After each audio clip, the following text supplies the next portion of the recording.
Masih sama. Faktor-faktor pendukung apa saja yang menjadi faktor-faktor pendukung apa saja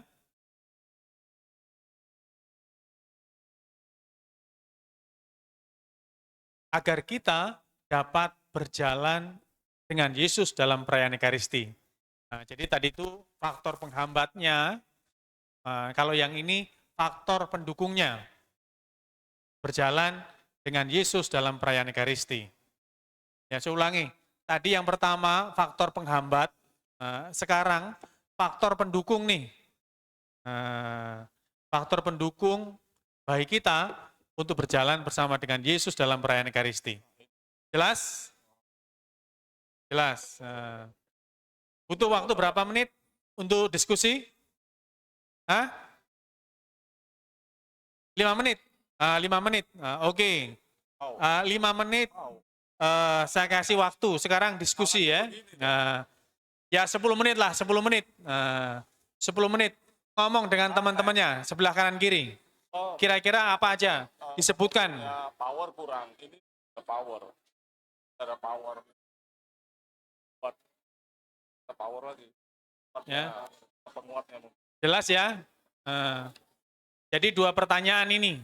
Faktor-faktor penghambat untuk berjalan bersama dengan Yesus dalam perayaan Ekaristi. Yang kedua, faktor-faktor pendukung untuk berjalan bersama dengan Yesus dalam perayaan Ekaristi. Silahkan didiskusikan, 10 menit. Sekarang jam 19. Setengah 11.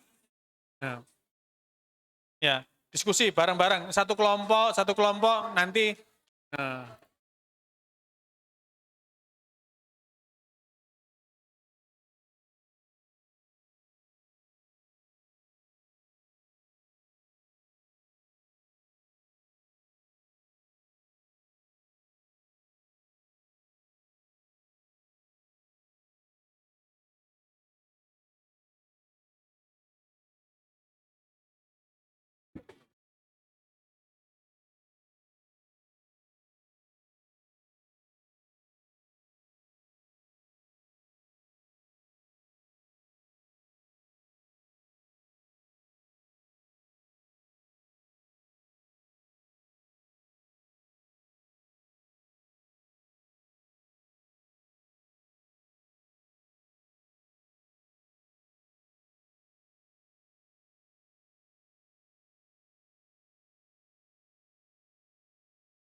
Tes. Ayo diskusi dengan temannya ya. Pokoknya sebutin faktor-faktornya apa aja ini ya.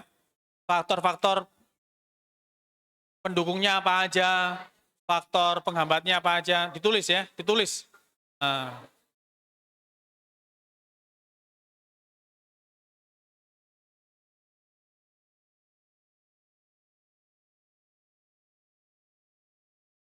Ya, diskusi. Apa saja, pokoknya sebutin apa aja. Sudah belum? Diskusi dengan temannya.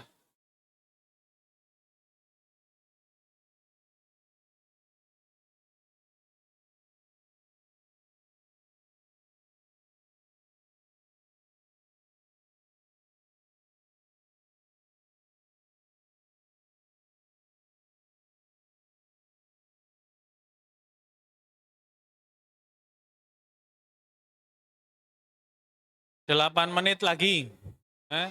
8 menit.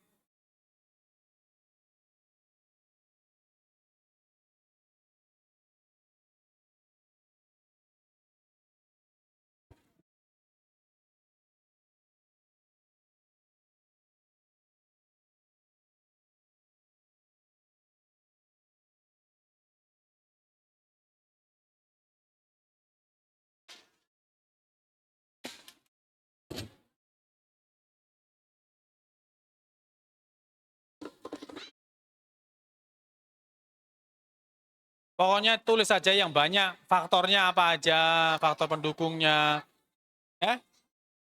2, lebih dari 2 juga nggak apa-apa. Yang banyak aja. Nah,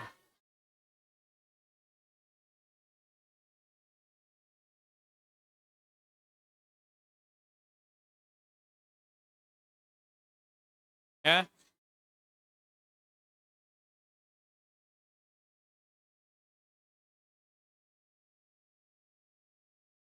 Sudah belum? 5 menit lagi.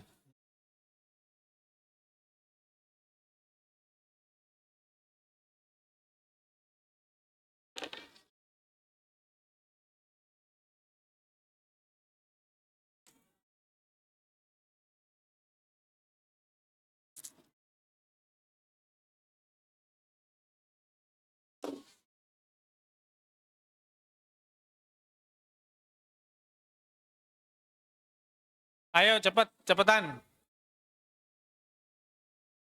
Ditulis. Yang banyak nggak apa-apa.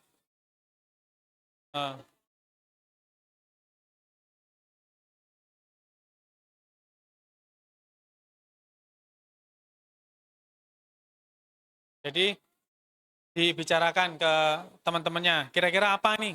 Jawaban pertama, faktor pendukung nih untuk berjalan bersama apa aja. Faktor yang penghambatnya apa saja. Ditulis yang banyak, nggak apa-apa. Ngobrol aja dengan temannya. Apa aja.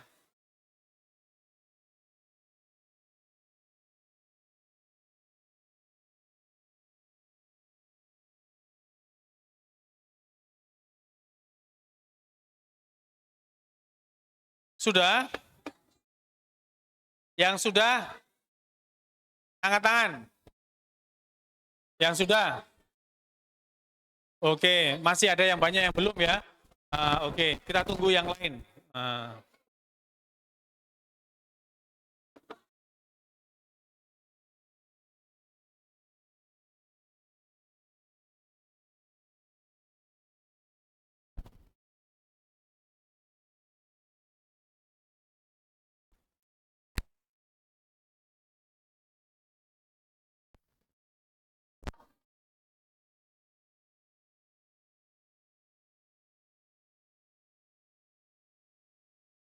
4 menit. Ya, 4 menit lagi. Ya.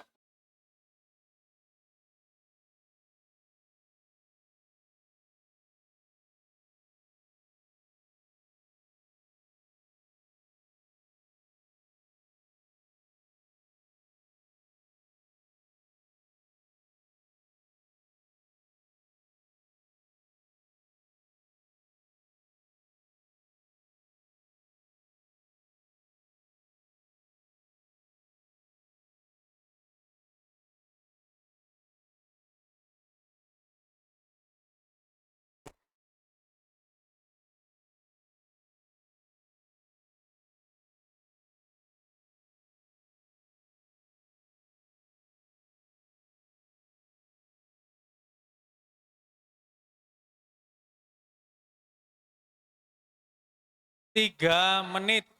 Ya, 3 menit. 3 menit lagi. Selesai nggak selesai?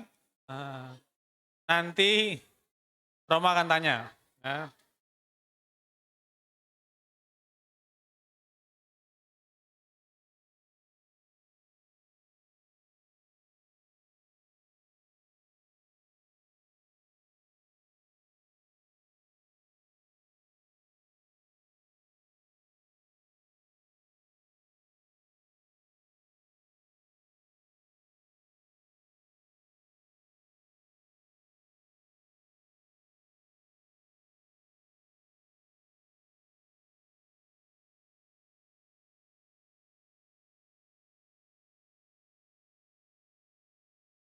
Oke.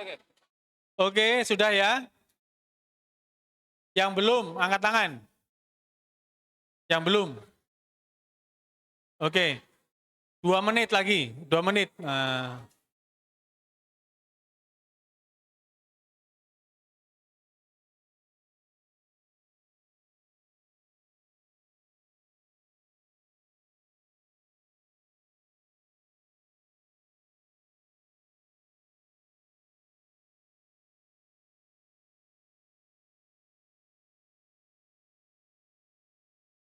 Saya hitung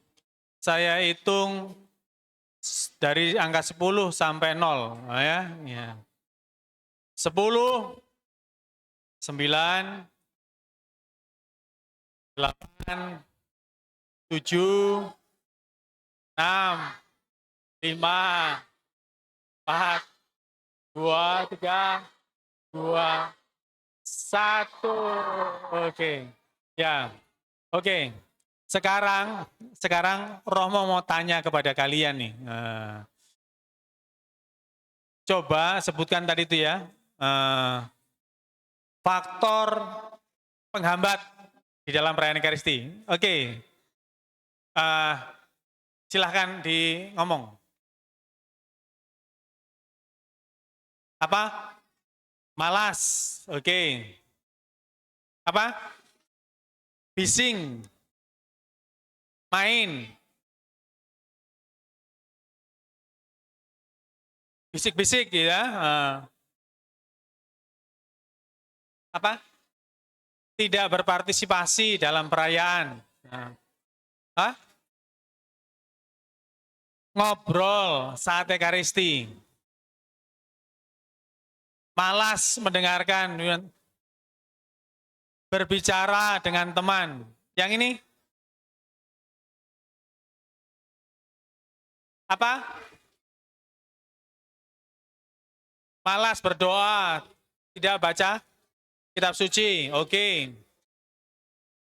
Tidak peduli. Sakit. Oke. Terus ada urusan keluarga. Apa? Tidak ada niat. Jarang mengikuti Ekaristi. Tidak menepati janji Tuhan. Coba sini. Faktor penghambatnya. Apa? Cuaca. Oke. Terus?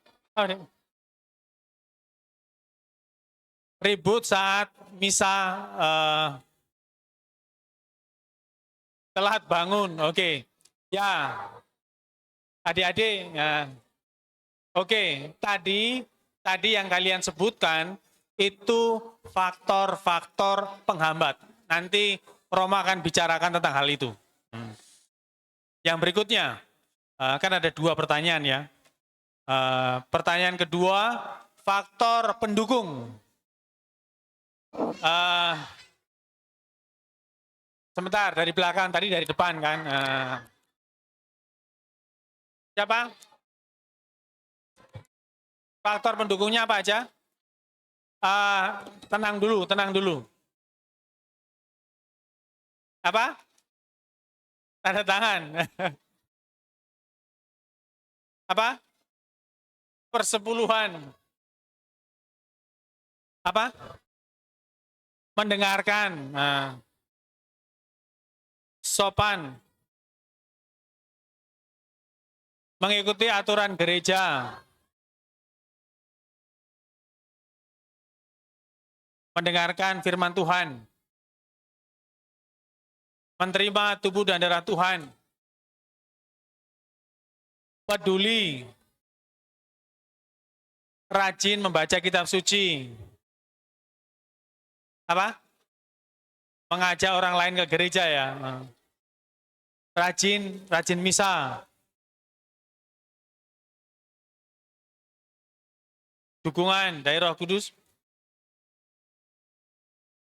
Mendengar suara hati. Dukungan dari orang tua.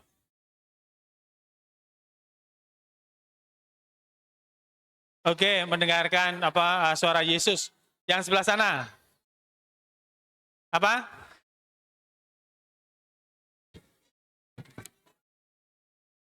Rajin ke gereja gitu ya, mengubah diri menjadi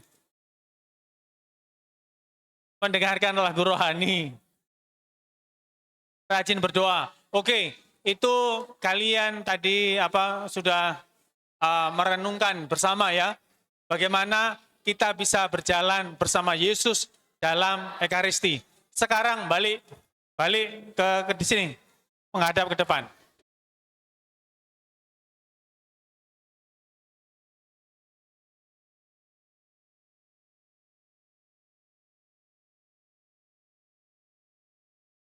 Dari awal, Mas.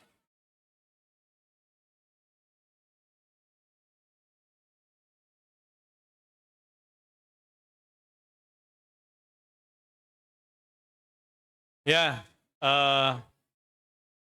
hai, halo, oke. Nah, sekarang tenang dulu. Nanti Romo akan tadi Romo akan menguraikan kembali apa yang sudah kalian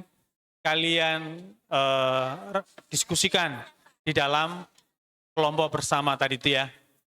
Tapi sebelum Romo nanti menguraikan hal itu, Romo akan menjelaskan ini terlebih dahulu. Berjalan bersama dengan Yesus dalam perayaan Ekaristi. Ini tema yang akan Romo bahas. Mengapa? Ya, tema ini diambil karena kalian akan menerima Ekaristi, menerima tubuh dan darah Tuhan di dalam perayaan Ekaristi. Nah, saya mau mengatakan bahwa sebelum menjelaskan lebih jauh, kita perlu tahu dulu arti kata Ekaristi. Ya. Ekaristi itu berasal dari kata Yunani. Dari kata Yunani. Kata Yunani yakni Eukaristia. Eukaristia. Artinya puji syukur. Ya. Ekaristi itu artinya puji syukur. Bukan buku puji syukur ya. Bukan buku puji syukur, tapi Ekaristi itu artinya puji syukur. Pertanyaannya adalah, puji syukur terhadap apa? Puji syukur terhadap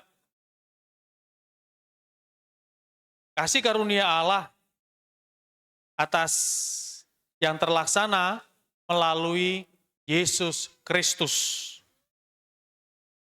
Yang berpuncak pada sengsara, wafat, dan kebangkitannya. Ya. Itu Ekaristi. Ya. Jelas ya? Jelas? Ekaristi adalah puji syukur. Puji syukur apa? Puji syukur atas karya penyelamatan Allah yang dilakukan oleh Yesus lewat sengsara, wafat, dan kebangkitannya.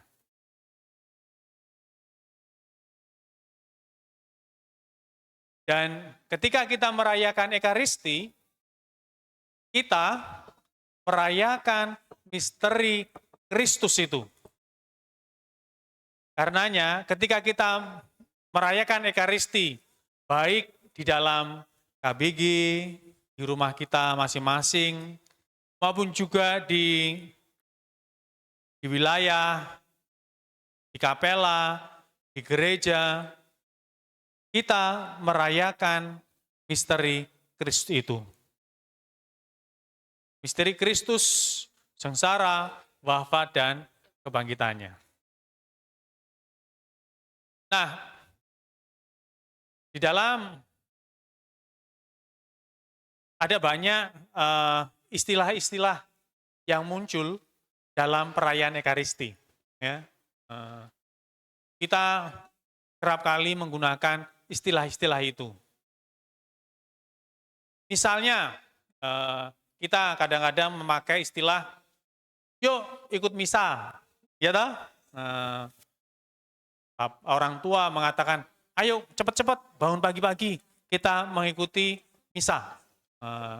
atau misa kudus lah. Atau kadang juga mengatakan, ayo kita ikuti perayaan Ekaristi.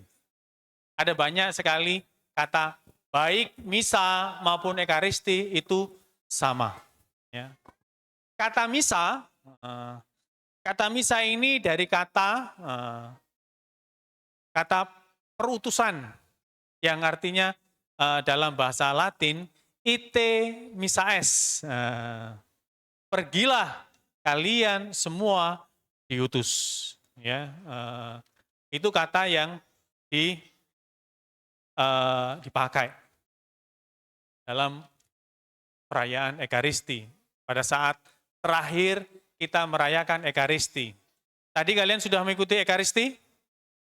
Sudah. Nah, di akhir misa, Romo mengatakan, pergilah kalian diutus. Ini dalam bahasa Latinnya, ite missa es. Kata misa itu diambil dari sini. Itu artinya apa? Artinya bahwa setelah perayaan Ekaristi, kalian ini diutus untuk mewartakan kebaikan Tuhan. Mewartakan karya penyelamatan Tuhan yang telah kalian alami di dalam perayaan Ekaristi. Sehingga karya pelayanan itu bukan hanya untuk kalian saja, tetapi harus kalian bawa, kalian teruskan kepada saudara-saudari kita yang ada di sekitar kita. Ya. Yang berikutnya, yang kedua, istilah Ekaristi, misa, kemudian juga ada istilah pemecahan roti. Ya. Pemecahan roti. Nah, ini juga ada kaitannya dengan Ekaristi. Pemecahan roti yang dilakukan oleh Tuhan, yakni pada saat perjamuan malam terakhir. Di mana pada perjamuan malam terakhir, yakni pada hari Kamis Putih, Tuhan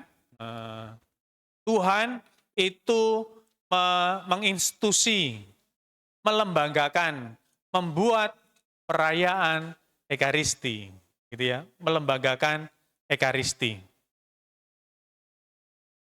Agar Ekaristi itu dikenangkan, dihadirkan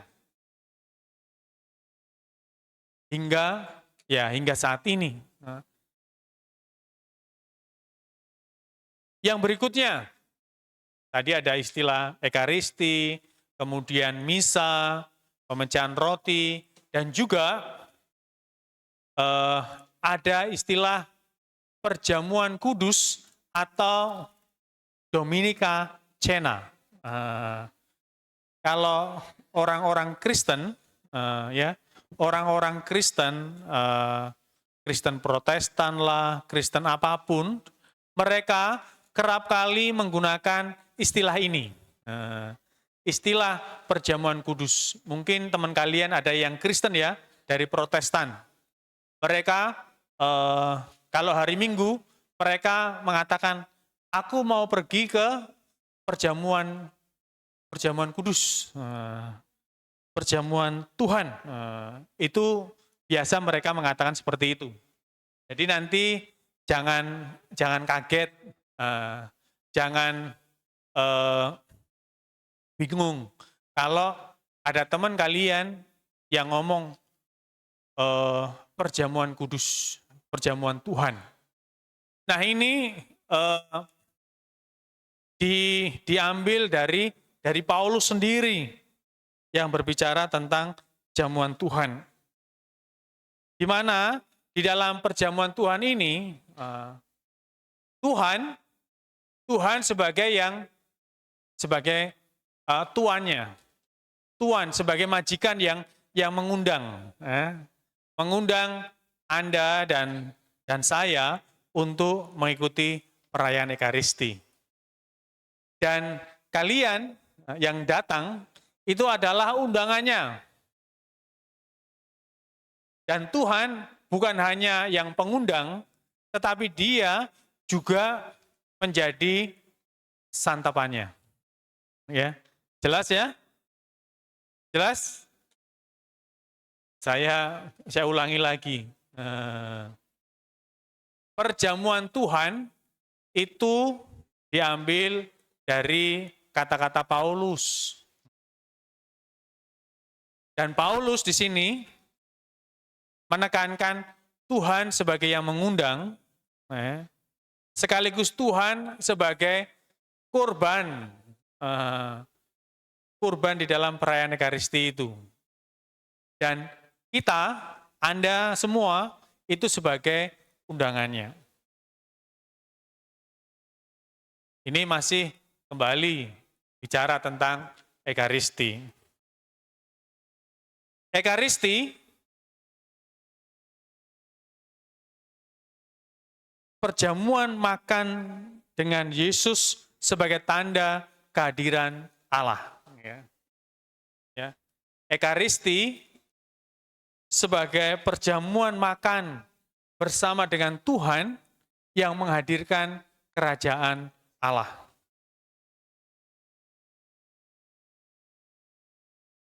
Karena perayaan Ekaristi itu tidak dapat dilepaskan, tidak dapat dipisahkan dari seluruh hidup Yesus,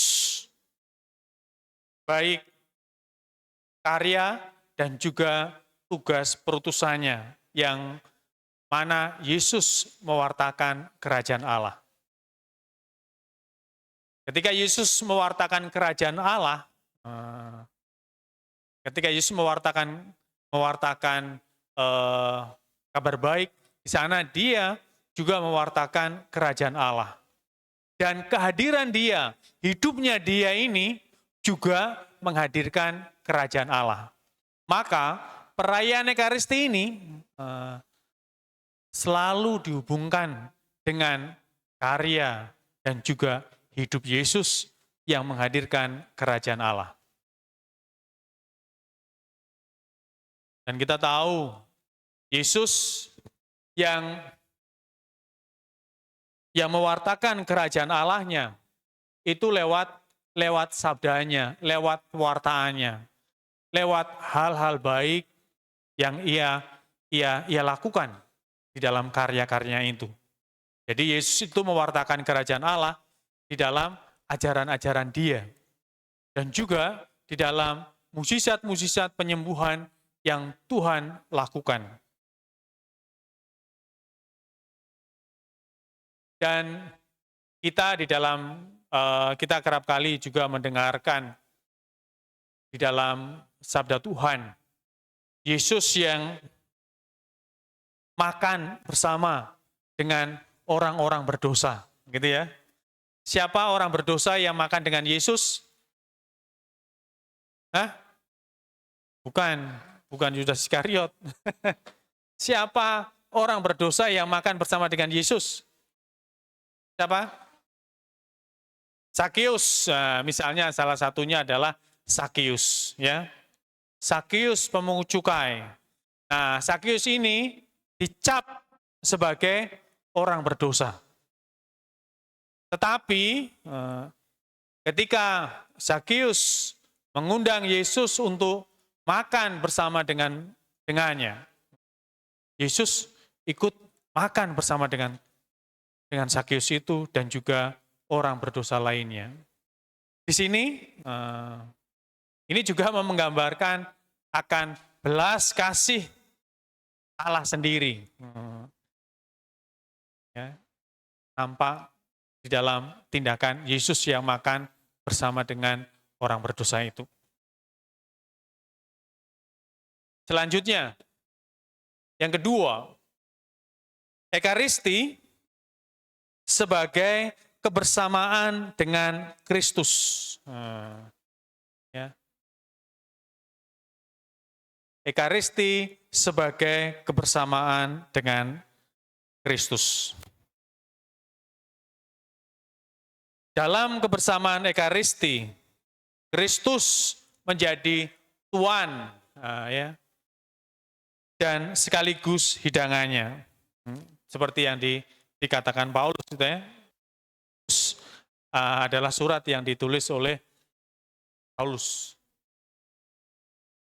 Nah, di sana kembali Tuhan itu adalah majikannya, adalah Tuhan yang mengundang kita, dan kita adalah undangannya.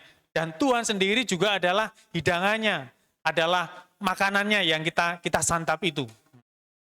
Maka ketika kita menyantap Ekaristi, ya, ketika kita menyantap, kita ikuti Ekaristi, kemudian kita terima komuni, kita menyantap Tuhan.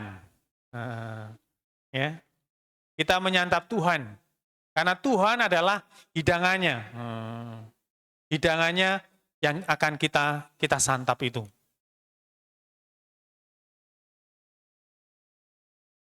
Sedangkan meja, altar yang dipakai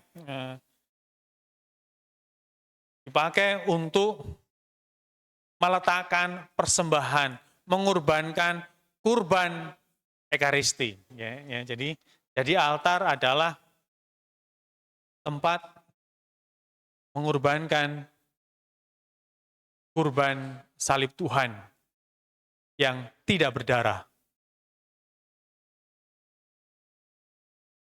Selanjutnya, tadi bicara tentang Ekaristi ya.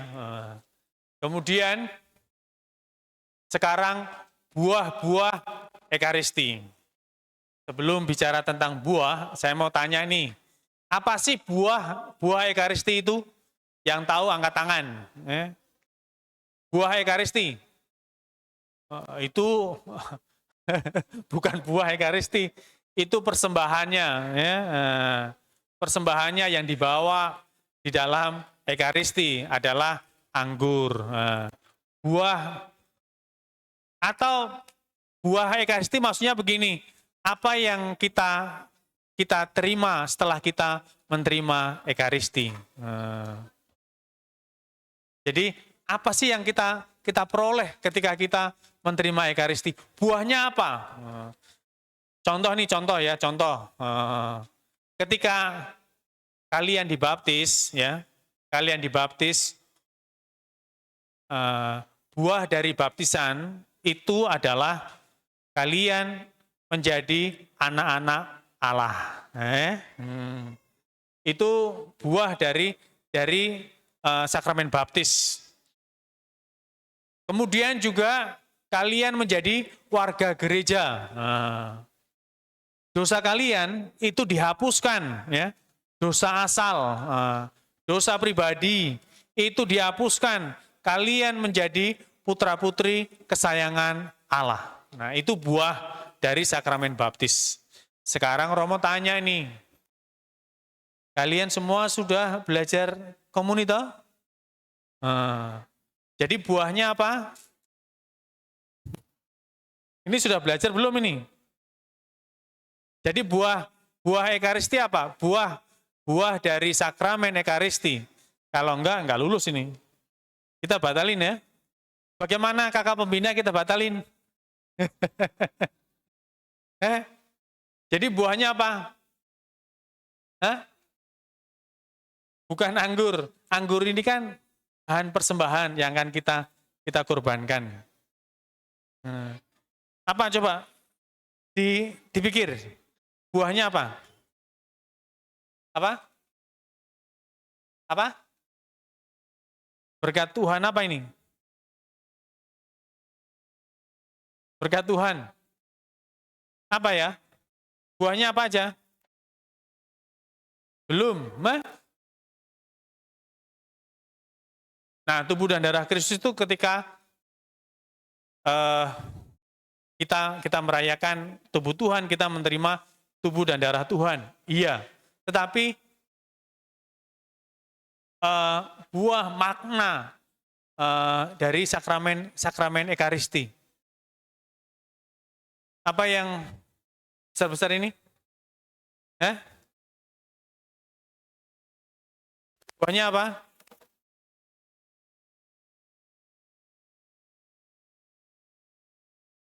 Buahnya yang kenceng. Bersatu. Bersatu dengan Tuhan. Ya, salah satunya ini, ya, buah dari sakramen Ekaristi. Dicatat ya, buah dari Ekaristi. Yang pertama, memperdalam persatuan dengan Kristus.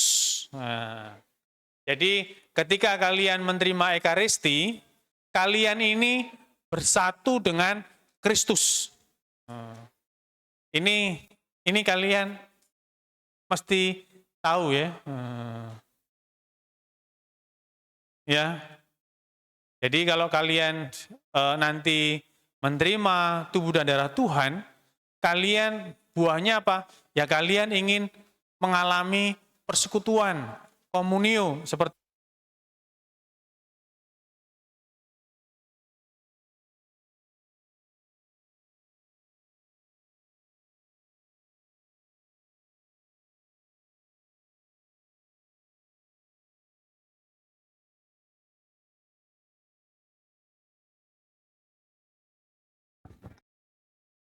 tes. Nah, saya ulangi, buah dari sakramen Ekaristi adalah persatuan. Ya. Persatuan dengan Tuhan. Sebagaimana Tuhan sendiri mengatakan di dalam kitab Yohanes bab 6,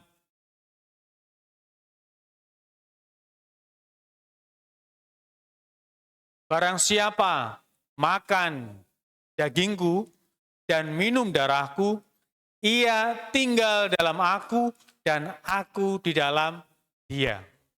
Ya. Jadi ada persatuan nih, ada keintiman, relasi yang intim dengan Tuhan. Jadi kita tinggal di dalam Tuhan dan Tuhan tinggal di dalam diri kita. Buah ketika kita menyambut tubuh dan darah Tuhan itu. Yang kedua, ketika kita merayakan Ekaristi, buah yang kita peroleh yakni memisahkan kita dari dosa dan melindungi kita dari dosa yang baru, dosa yang akan datang. Sebagaimana dikatakan di dalam Katekismus Gereja Katolik.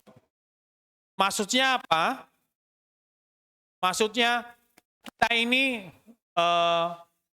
dengan menerima tubuh dan darah Tuhan, maka kita ini dapat membentengi diri kita. Membentengi diri kita agar kita tidak jatuh ke dalam dosa.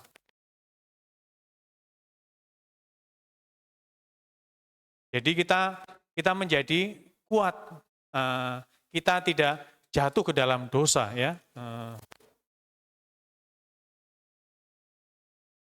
Yang berikutnya, buah yang ada, membangun gereja dalam kesatuan.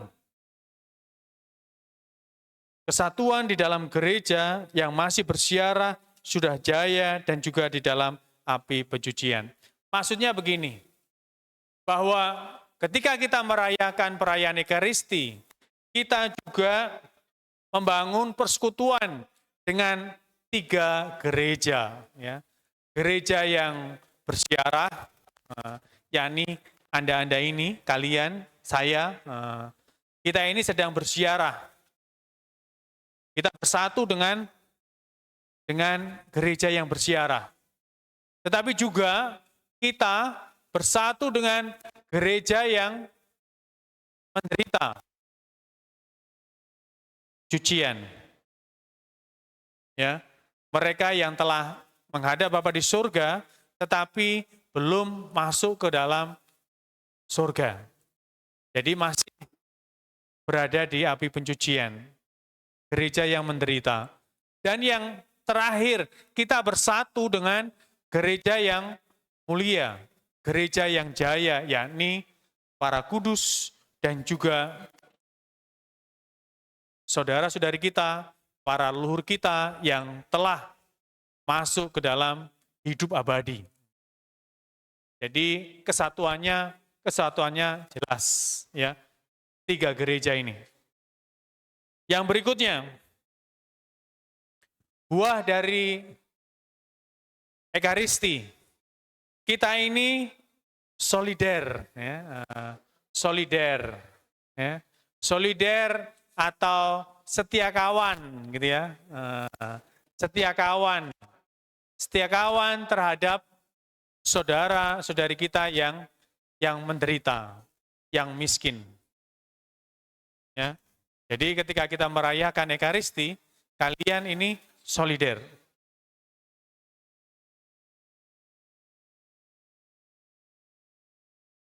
Terus yang berikutnya, Santo Agustinus mengatakan, buah Ekaristi adalah sakramen kasih sayang, tanda kesatuan dan cinta kasih Tuhan kepada kita. Ini kata Santo Agustinus. Ini buah-buah Ekaristi ketika kita merayakannya.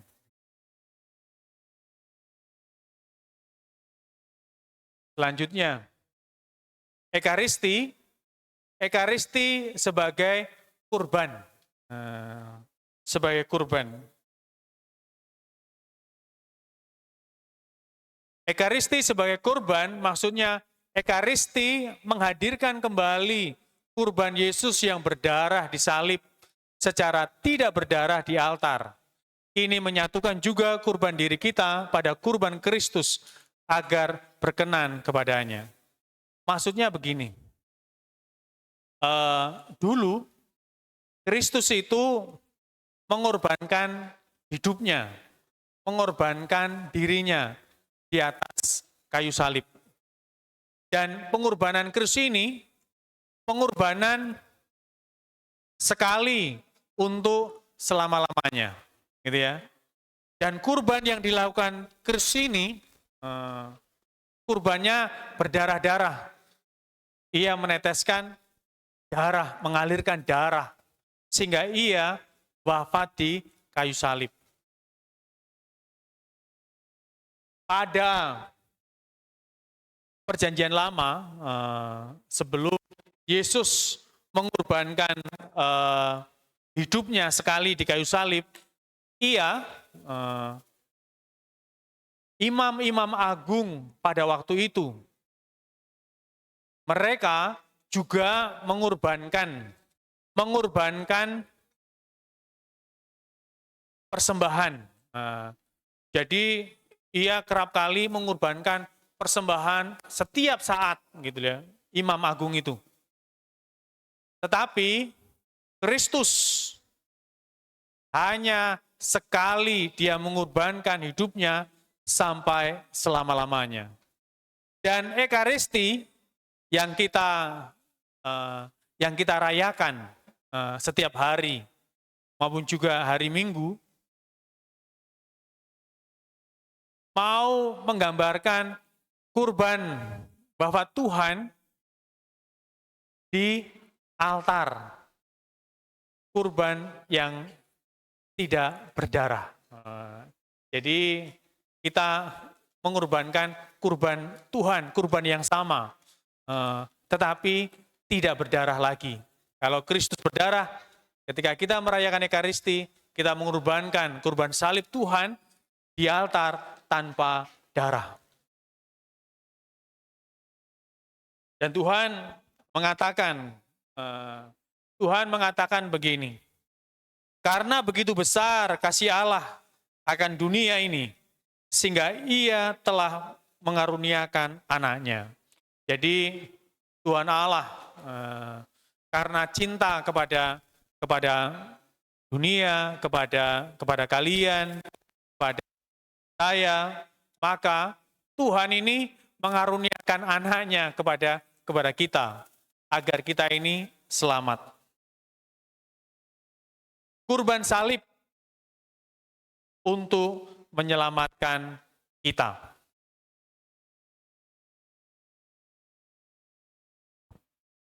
Next. Dalam Ekaristi, Allah mewujudkan secara utuh karya penyelamatannya. Dan terwujudlah kesatuan kita dengan Kristus dan kesatuan iman kita dengan seluruh umat Kristiani di seluruh dunia. Bahkan kesatuan kita dengan para kudus yang mulia di surga dan kaum beriman yang meninggal di api pencucian. Karena itu umat butuh pengajaran yang mendamaikan liturgi di dalam perayaan Ekaristi dan juga sakramen-sakramennya. Dari sini kita bisa melihat bahwa di dalam Ekaristi Allah mewujudkan karya penyelamatannya yang nampak jelas di dalam kesatuan dengan umat beriman, yakni gereja yang bersiarah seperti yang tadi saya katakan, juga gereja yang jaya, yang mulia, yakni orang-orang kudus, dan juga gereja yang sedang menderita.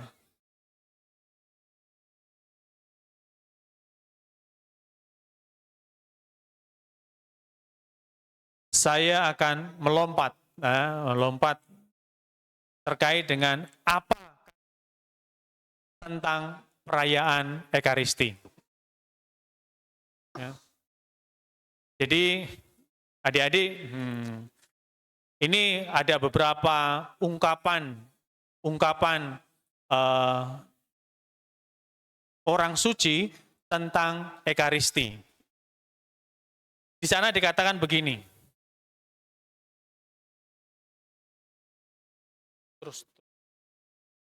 Nah, jika kamu hanya makan 1 kali selama seminggu, apakah kamu dapat bertahan hidup? Ini pertanyaan, ya. Siapa yang pernah tidak makan selama seminggu? Ada? Ada? Nggak pernah ya? Ini kata-kata orang kudus begini. Jika kamu hanya makan 1 kali selama seminggu, apakah kamu dapat bertahan hidup? Hal itu sama dengan jiwamu. Berilah ia makan sakramen yang maha kudus. Ya, saya mau mengatakan begini. Kalian dalam 1 hari makan berapa kali? 3 kali ya. 3 kali toh. Kalau makan kira-kira masih kenyang? Enggak, lapar ya? Nah, untuk jiwa saja, untuk jasmani saja, kita, kalian butuh 3 kali makan, gitu ya. Apalagi ini untuk jiwa kalian, ya, jiwa kalian. Maka kalian kalau sekali saja seminggu tidaklah cukup sebetulnya. Harus setiap saat juga minimal sekali makan perayaan Ekaristi, memakan hidangan Tuhan tadi itu ya, santapan Tuhan sendiri. Yakni di dalam perayaan Ekaristi. Yang kedua, kata orang kudus juga di sana dikatakan gini, persatuan suci adalah jalan terpendek, teraman menuju ke surga. Saya mau tanya kepada kalian, semua kepingin masuk surga? Yang tidak kepingin masuk surga, angkat tangan. Oke. Yang mau masuk surga sekarang, angkat tangan. Sekarang, eh? Yang mau masuk surga sekarang, ada? Sekarang? Nggak ada.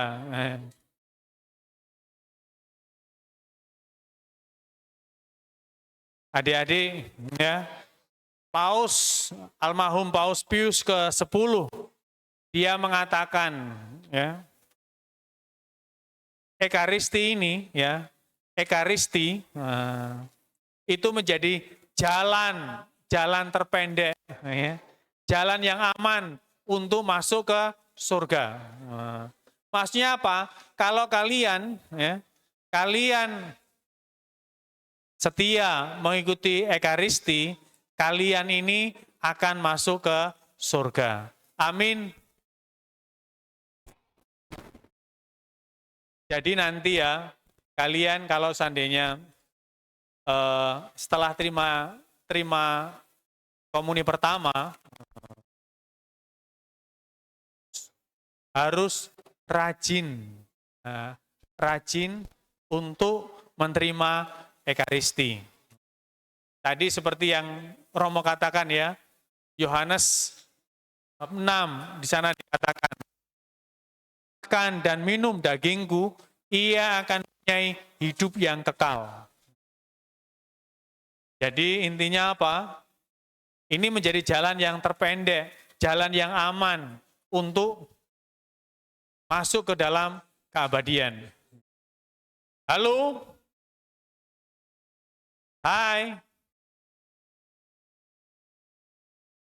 Sebelum saya lanjutkan, kalian mendengarkan dulu. Kalau nggak mendengarkan, berarti kalian yang memberikan.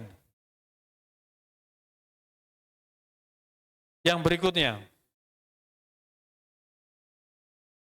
Santo Anselmus, dia mengatakan begini, "Oh Tuhan, biarkan aku mengenalmu dan mengasihimu, sehingga aku dapat menemukan kebahagiaanku dalam diriku. Dan jika dapat melakukannya secara penuh, dalam membuat sejumlah kemajuan setiap hari, sampai akhirnya pengetahuan itu, kasih dan kegembiraan datang kepadaku dalam segala kelimpahan di sorga." Nah, kita ini dapat mengenal Tuhan lebih dalam, dan juga akhirnya kita juga boleh mencapai kebahagiaan ini, yakni ya di dalam perayaan Ekaristi. Kita bisa sungguh mengenal Dia.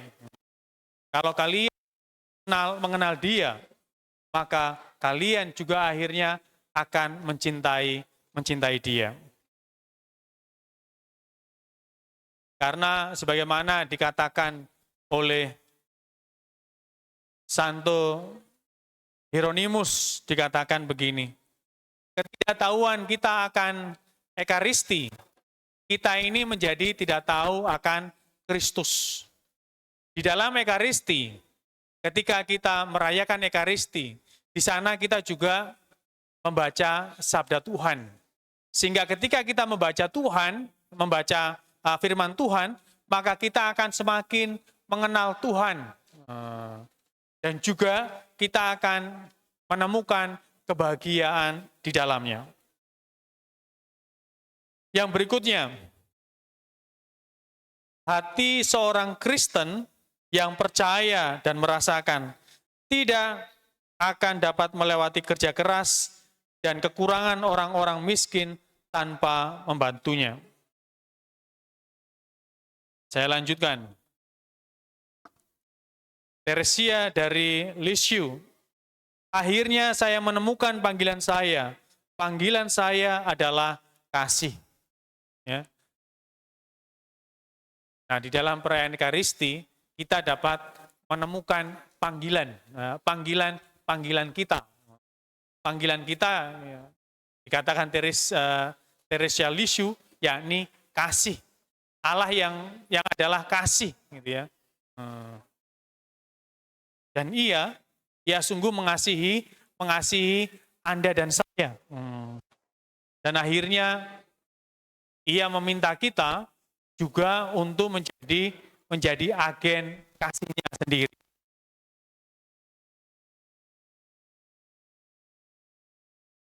Filipus Neri, Santo Filipus Neri mengatakan begini, roh yang gembira mencapai kesempurnaan yang lebih cepat dari yang lainnya. Nah, tadi itu kan bahwa kita bukan kegembiraan itu di dalam perayaan Ekaristi. Dan ketika kita gembira, maka kita akan juga mencapai kesempurnaan yang lebih cepat. Gitu.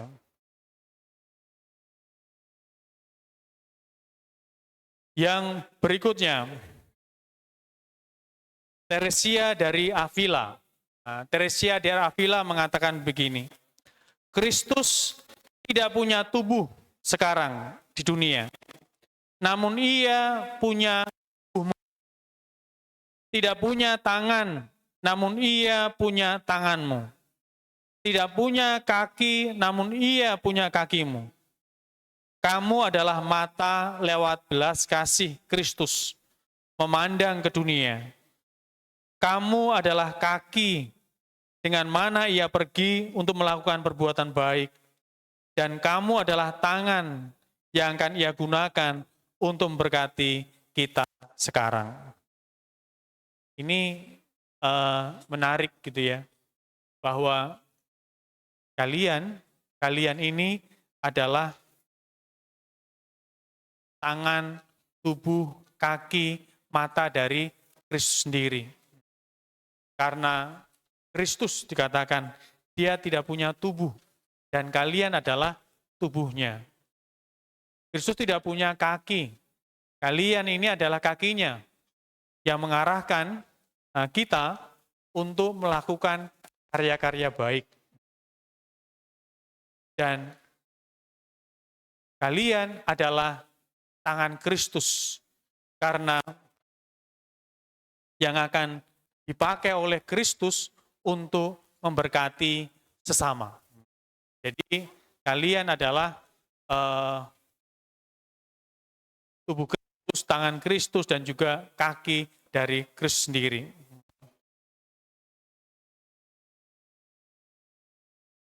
Selanjutnya, next, sampai Romo sekarang baru akan berbicara tentang faktor-faktor penghambat dan juga faktor-faktor pendukung untuk berjalan bersama di dalam perayaan Ekaristi.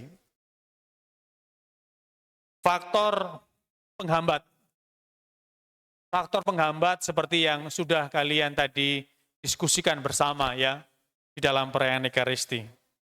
Yang jelas faktor penghambat itu salah satunya adalah terlambat, ya, terlambat masuk ke gereja, mengikuti perayaan Ekaristi. Ya, kalian udah tahu nih jamnya, ya, jamnya kan udah tahu, harinya juga udah tahu, hari kapan gitu ya. Sudah tahu jamnya, tetapi masih saja datangnya telat. Nah, kalau kalian datangnya telat, itu mengganggu teman-teman kita yang sedang khusyuk di dalam berdoa. Ya, tadi juga dikatakan toh sama kalian gitu ya. Oh, terlambat. Nah, kalau kita tahu jam kapan perayaan Ekaristi dimulai, maka bangunlah lebih awal dan juga datang lebih awal sehingga dapat mempersiapkan diri untuk merayakan perayaan Ekaristi. Yang kedua, penghambaan yang lain nih, kerap kali ya di kota-kota besar, termasuk di Batam ini, kita ini kerap memblokir ya, tempat duduk. Oh, ini tempat duduk untuk bapak, untuk ibu, untuk kakak, untuk adik dan sebagainya. Ditaruh tas di sana. Ya. Untung kalau di Bengkong, di gereja Bengkong, gereja kita ini nggak ada. Ya. Dan Romo nggak mau ya. Nanti juga nggak mau kalau kalian juga memblok tempat keluarga maupun juga untuk siapapun itu atau untuk teman dekatmu. Kalau dia belum datangnya terakhir ya biarkan dia di belakang. Tapi jangan pernah memblok tempat duduk. Ya, ini juga menjadi penghambat kita di dalam perayaan Ekaristi. Yang kedua, yang ketiga, ya, tadi juga dikatakan ribut, ya, bising ketika perayaan Ekaristi sedang mulai. Ketika kalian bising di dalam perayaan Ekaristi, nggak diam, nggak fokus, maka kalian juga tidak akan mendengarkan apa-apa. Sabda Tuhan juga tidak akan masuk. Karena apa? Fokusnya lain. Jadi masuk telinga kanan, keluar telinga kiri. Atau tidak masuk sama sekali. Jadi mendal. Jadi terpantul gitu ya, terpantul. Dan yang berikutnya juga penghambat nih, seperti yang kalian juga katakan. Tidak mengikuti aser, tidak mengikuti petugas. Ada petugas tatip nih, diarahkan. Oh ke sana loh, ada tempat duduk. Gak mau. Saya mau di belakang saja. Itu juga menghambat. Kadang-kadang diarahkan, ini di sana. Karena tidak mau, kadang-kadang malah bermasalah dengan petugasnya. Hal ini juga pernah terjadi, ya. Bukan hanya pernah, tapi kerap kali terjadi. Bandel, tidak mau mengikuti arahan petugas liturgi. Kemudian juga tidak berpartisipasi di dalam perayaan Ekaristi. Romo kerap kali mengatakan, ada 3 partisipasi di dalam perayaan Ekaristi. Partisipasi penuh, partisipasi sadar, partisipasi aktif. Gitu ya. Nah ini tidak diikuti partisipasi penuh, yakni dalam perayaan Ekaristi dari awal masuk sampai keluar. Dulu sebelum lagu penutup selesai, sudah cepat-cepat cari tanda tangan. Iya toh? Iya apa iya? Saya katakan, ini menghambat perayaan Ekaristi berjalan bersama, ya. Jadi setelah selesai lagu penutup, baru kemudian kalian mencari tanda tangan. Kemudian partisipasi sadar, ya. Partisipasi sadar. Yang kalian rayakan adalah misteri. Seperti yang saya katakan, sengsara, wafat, dan kebangkitannya. Jadi kita sungguh menyadari Kristus yang hadir di dalam perayaan Ekaristi. Karena ketika kita terima Ekaristi, menerima tubuh dan darah Tuhan, ini bukan lagi roti, ya. Ini bukan lagi anggur. Nanti kalian akan menerima tubuh dan darah Tuhan itu ya, dua rupa. Saya kepingin nanti ketika ada JR, misa kayu, kalian sungguh tahu mempraktekannya dengan baik, fokus ya, agar nanti ke depannya dan juga ketika kalian menyambut tubuh Tuhan dan juga menyambut tubuh Tuhan selanjutnya, kalian dapat sungguh menghormati Tuhan yang hadir dalam perayaan Ekaristi. Karena nanti kalian akan menerima dua rupa, ya, penerimaannya nanti kalian hanya menjulurkan lidah. Jadi menjulurkan lidah, tangan di depan dada, kemudian lidahnya dikeluarkan dan imam akan mencelupkan darah dan tubuh Tuhan ke mulut kalian.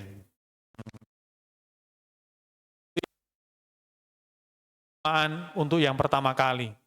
Namun, untuk yang kedua, kalian akan menerima di tangan kalian masing-masing.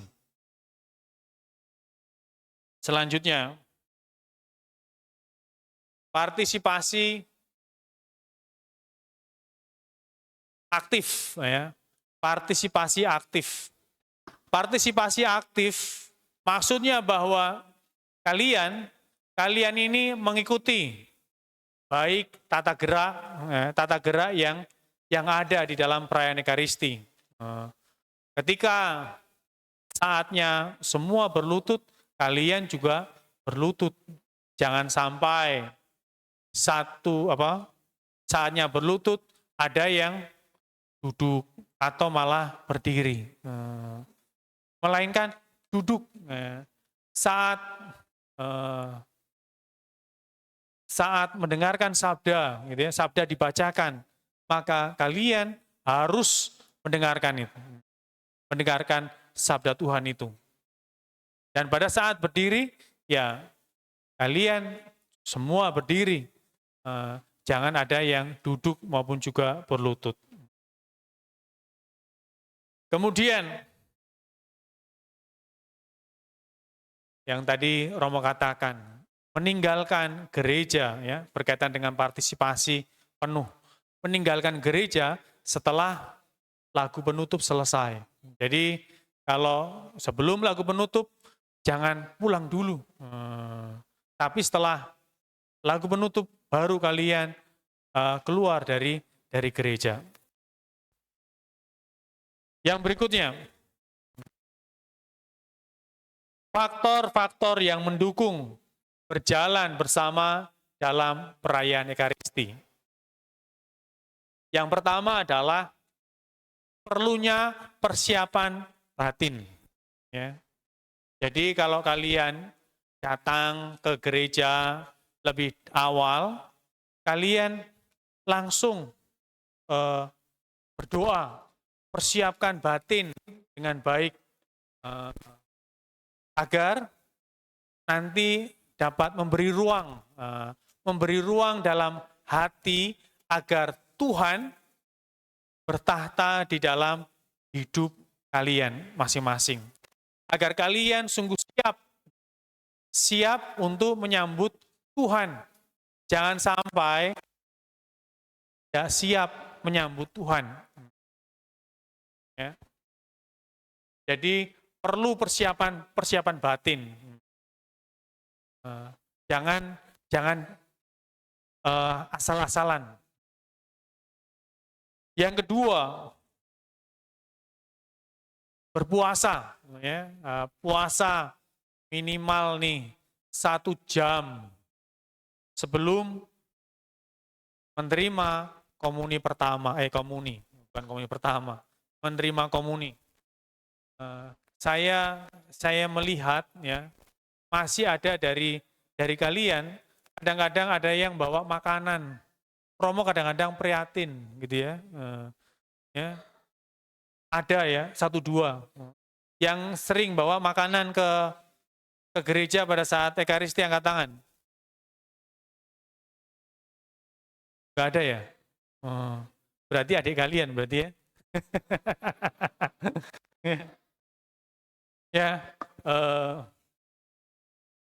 jangan bawa makanan atau minuman ya ke dalam gereja. Bawa nggak apa-apa, tetapi tidak dimakan maupun juga diminum pada saat perayaan Ekaristi berlangsung. Karena ada ketika di dalam perayaan Ekaristi sedang berlangsung, kemudian minum Coca-Cola, ya. Terus kemudian ditaruh karena ditutup tidak kencang, akhirnya tumpah kemana-mana. Dan dibiarkan begitu saja. Mengotori apa? Gereja toh. Ingat, ketika kalian akan menerima Ekaristi ini, kalian tidak boleh makan minum di dalam gereja. Terkhusus berpuasalah 1 jam sebelum Ekaristi. Bisa? Nanti kalau ada yang bawa, bagaimana? Diapain? Ya, nanti pokoknya tidak boleh membawa makanan dan dimakan pada saat itu ya. Itu mengganggu dalam perayaan Ekaristi. Kemudian faktor pendukung di dalam perayaan Ekaristi, berpakaian yang sopan, gitu ya. Pakaian sopan ini penting di dalam perayaan Ekaristi. Jangan seperti model. Tahu model ya? Jadi pakaiannya seperti model, nggak perlu. Pakaian yang sopan. Pakaiannya lama maupun baru adalah yang sopan. Yang sopan kalian tahulah. Ketika misalnya seperti kalian sekolah, itu pakaian yang sopan. Jadi kita membiasakan diri kita ya, membiasakan diri sejak dini kita berpakaian yang layak. Karena apa? Kita mau berjumpa dengan Tuhan. Kalau kita bukan berjumpa dengan Tuhan sih, ya oke lah. Mau olahraga, pakaian olahraga dan sebagainya. Tapi kita mau berjumpa dengan Tuhan, berpakaianlah yang pantas, yang layak. Kemudian, tadi Romo juga sudah mengatakan, ya persiapan batin, berdoa terlebih dahulu ya, sebelum merayakan perayaan Ekaristi. Maupun juga bacalah kitab suci ya, sebelum merayakan perayaan Ekaristi di rumah. Romo sebetulnya mau sedikit mengkritik kalian nih. Nah, ketika perayaan Ekaristi dilangsungkan, biasanya selama ini Romo melihat nih, kalian sibuk nih, buka kitab suci, terus kemudian nulis dari kitab suci. Iya bang, iya. Ada yang iya, ada yang enggak ya. Padahal ketika bacaan itu dibaca, firman Tuhan itu dibaca, kalian tidak perlu nyalin di dalam kitab suci, enggak perlu. tetapi kalian cukup mendengarkan. Ya. Karena ketika kitab suci itu diwartakan, Tuhan mau bersabda untuk kalian. Tuhan mau berbicara kepada kalian, menerangi pengalaman hidup kalian. Karenanya jangan sibuk-sibuk nulis nyalin di dalam buku kalian. Kalau mau menyalin, salin nanti di rumah kalian masing-masing. Jangan di dalam gereja. Sehingga fokusnya adalah pewartaan itu, kita mendengarkan fokusnya. Ya. Karena kalau seandainya kalian membaca kitab suci, nanti kalian akan bertanya, woi, bacanya dari mana ya?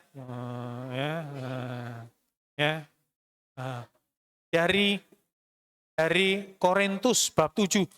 Berapa? Korintus.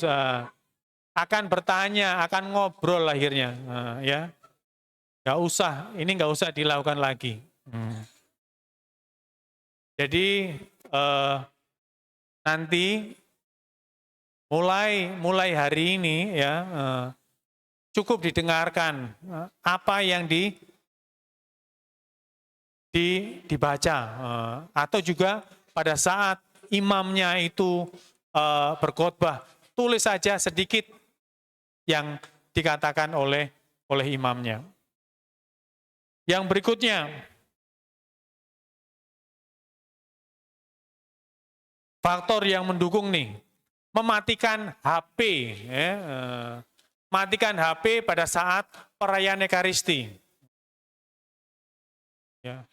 Kita ini ketika mengikuti Ekaristi, kita ini hanya butuh waktu 1 jaman saja. Ya. Karenanya HP-nya dimatiin. Romo kalau misa, ya, kalau misa HP-nya selalu ditaruh di rumah. Ya. HP selalu taruh di pasturan, di kamar ketika saya merayakan Ekaristi. Karena apa? Saya nggak mau terganggu dengan perayaan Ekaristi. Nah, seperti anak itu loh yang sedang pegangan kepala dan tangan itu, ya. Itu mengganggu itu, gitu ya. Ya. Jadi ketika Ekaristi, HP itu ditaruh di dalam tas, ya.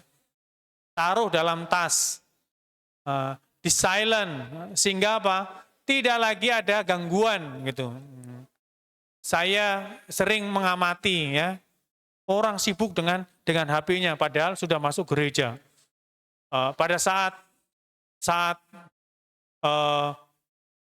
Ekaristi, doa syukur agung, mengangkat piala, mengangkat tubuh Tuhan, HP bunyi, langsung diangkat. Angkat itu nih, dia ngangkat HP. Akhirnya ngomong, saya lagi sembahyang. Padahal dia nggak sembahyang, dia ngangkat. Ya, berusahalah matikan HP-mu ya ketika kalian mengikuti perayaan Ekaristi. Yang berikutnya, cari tempat duduk, ya, cari tempat duduk yang kosong. Kalau tempat ini kosong, silahkan langsung ditempati. Jangan mencari-cari yang lain gitu ya. Itu juga mengganggu. Kalau kalian, ini tahu kosong, ya udah langsung masuk saja, sehingga tidak mengganggu perayaan Ekaristi. Kemudian menjaga ketenangan, ya, menjaga keheningan ketika di dalam perayaan Ekaristi. Kalian perlu tenang di dalam perayaan Ekaristi itu. Agar apa? Agar perayaan Ekaristi itu menjadi kusuk. menjadi tenang, menjadi hening, sehingga kita bisa berkomunikasi, berdialog dengan Tuhan, gitu ya, yang hadir di dalam perayaan Ekaristi itu. Kemudian berikutnya, berpartisipasi di dalam Ekaristi seperti yang saya katakan tadi. Kalau tadi nggak berpartisipasi, sekarang berpartisipasi dalam Ekaristi. Dan yang berikutnya, meninggalkan gereja setelah misa selesai, yakni nyanyian penutup. Adik-adik yang terkasih, kalau tadi pertama kita lihat ya, kita bicara tentang Ekaristi, terus kemudian kita bicara tentang buah-buah dari Ekaristi, kemudian kita baru saja berbicara tentang faktor-faktor baik pendukung maupun juga penghambat untuk berjalan bersama di dalam Ekaristi. Sekarang, Romo akan mengajak kita kembali kepada buah-buah ketika kita berjalan bersama dengan Tuhan di dalam perayaan Ekaristi. Nah, buah-buahnya, ini masih juga terkait buah Ekaristi itu. Tetapi saya mau lebih mempersempit setelah kita berjalan bersama dengan Tuhan di dalam perayaan Ekaristi. Apa yang kita alami? Yang kita alami yakni adalah sukacita. Ya. Jadi kalau kita merayakan Ekaristi, kita ini, awalnya kita ini lagi konflik, lagi marah-marahan, gitu ya. Kita lagi galau, gitu ya. Kita galau. Tahu artinya galau? Apa galau? Hah? Apa? Galau, ya. Kita galau. Nah, ketika kita galau, kemudian kita mengikuti perayaan Ekaristi. Dan setelah kita mengikuti perayaan Ekaristi, kita menjadi tenang, gitu ya. Kita menjadi mengalami sukacita, gitu ya, mengalami ketenangan, mengalami kedamaian. Pernah dialami seperti itu? Ya. Jadi ketika kalian merayakan Ekaristi, berjalan dengan Tuhan, ternyata saya merasa damai sekali. Saya merasa tenang, mengalami sukacita yang luar biasa. Dan Tuhan mengatakan begini. He promises to fill you with joy. Ya. Bahwa ia berjanji untuk memberikan sukacita itu ketika kita merayakan Ekaristi.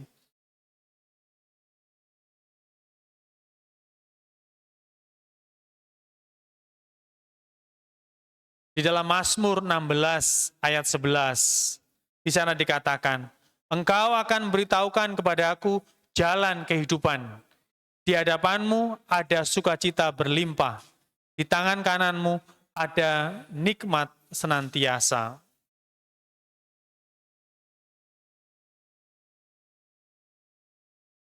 Nah, Tuhan ini juga akan memberikan sukacita. Sukacita kepada kalian. Sukacita yang bukan berasal dari dunia, tetapi sukacita yang berasal dari Dia. Dan sukacita itu akan memberikan kelegaan, ketenangan kepada kalian. Ketika kalian sungguh berjalan dengan Tuhan di dalam perayaan Ekaristi. Dia mengatakan begini, He brings rest. Ketika kita berjalan bersama dengan Tuhan, maka Ia akan memberikan ketenangan, kelegaan. Marilah kepada Aku, semua kalian yang letih lesu dan berbeban berat. Aku akan memberikan kelegaan kepadamu. Pikulah Ku yang Kupasang dan belajarlah daripada Aku. Karena Aku lemah lembut dan rendah hati, dan jiwamu akan mendapat ketenangan. Sebab Kuk yang Kupasang itu enak dan bebanku ringan. Ya, ketika kita berjalan dengan Tuhan, kita ini akan mendapatkan kelegaan. Tadi yang letih lesu dan berbeban berat, datang ikut perayaan Ekaristi. Di sana kalian akan mendapatkan kelegaan itu. Terus kemudian Tuhan juga mengatakan, God give you life. Dia akan memberikan kehidupan kekal kepada mereka yang dengan tekun terus-menerus berbuat baik untuk mencari kemuliaan, kehormatan, dan kekekalan. Bahwa ketika kita mengikuti perayaan Ekaristi, ya, berjalan bersama dengan Tuhan di dalam Ekaristi, Ia akan memberikan kita kehidupan, kehidupan yang kekal. Ia memberi kita hidup, bukan hanya sekedar hidup, tetapi hidup yang kekal itu dianugerahkan kepada kita semua. Dan yang berikutnya, Ia akan bear much fruit. Ia akan memberikan banyak buah melimpah. Akulah pokok anggur dan kamulah ranting-rantingnya. Barang siapa tinggal dalam Aku dan Aku di dalam dia, dia berbuah banyak. Sebab di luar Aku, kamu tidak dapat berbuat apa-apa. Ya, kalau kita ini mengikuti perayaan Ekaristi, ya, berjalan bersama dengan Tuhan setiap saat, maka kita ini akhirnya akan berbuah lebat. Dan kita juga akan mengalami persekutuan karena Tuhan tinggal dalam kita, kita di dalam Tuhan sendiri. Nah, selanjutnya,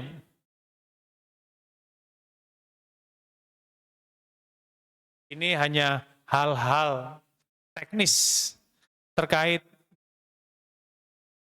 tentang berapa kali kalian boleh menerima tubuh dan darah Tuhan dalam sehari. Nah, di dalam kanon 9:17 ya, di sana dikatakan berkaitan dengan rumusan ini. Kanon ini dirumuskan untuk mempromosikan partisipasi aktif di dalam perayaan Ekaristi. Dan juga untuk menghindari terjadinya penyalahgunaan, penyambutan komuni untuk tujuan takhayul dan tanpa kesadaran. Dengan kata lain, agar kita ini dapat menghayati Ekaristi secara benar. Kalian hanya boleh menerima komuni 2 kali dalam sehari. Ya, nah, ini biar kalian tahu ya. Asal apa?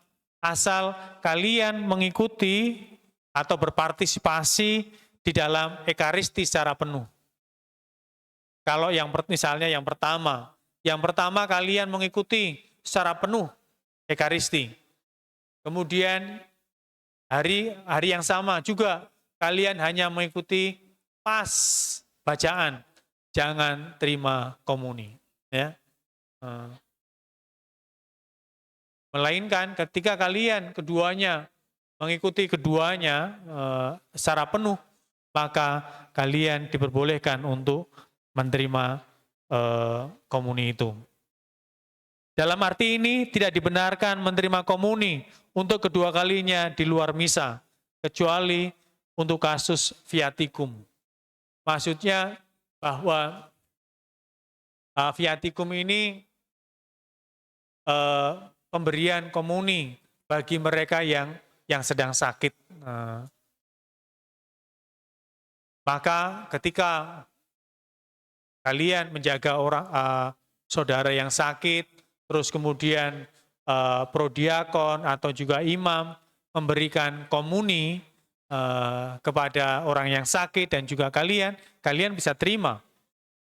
Kemudian pada saat yang sama kalian merayakan perayaan Ekaristi, tetapi secara penuh kalian juga bisa menerima komuni kudus. Dan yang berikutnya, kapan kalian harus berpuasa sebelum menerima Ekaristi? Nah, pada abad-abad ketiga, abad-abad awal,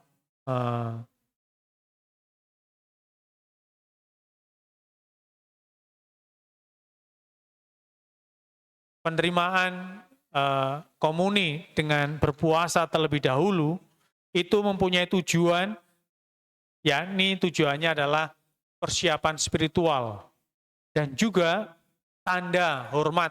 Nah, kita mau menghormati sakramen Maha Kudus, menghormati Tuhan yang hadir di dalam tubuh dan darahnya.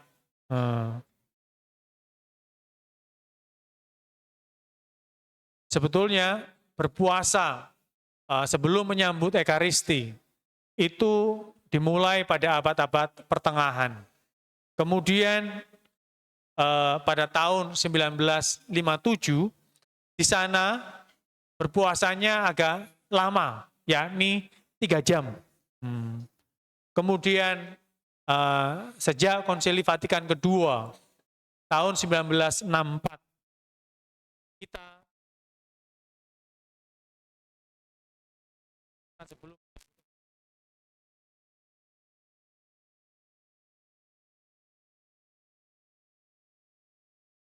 Kanon 919 paragraf ketiga, di sana dikatakan begini, semua orang yang sakit dan usia lanjut ini 59 ke atas,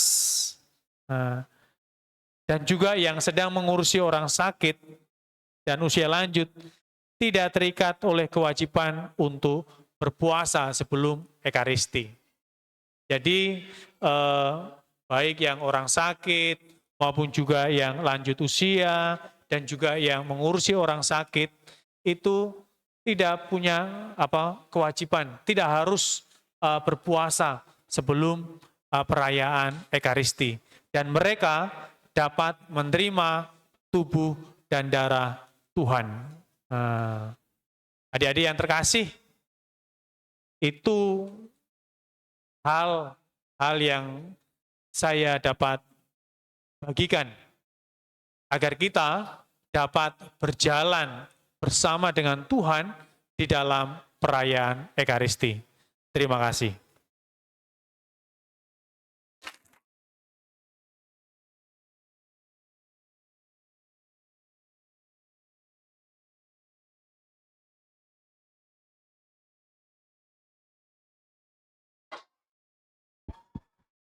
Tes.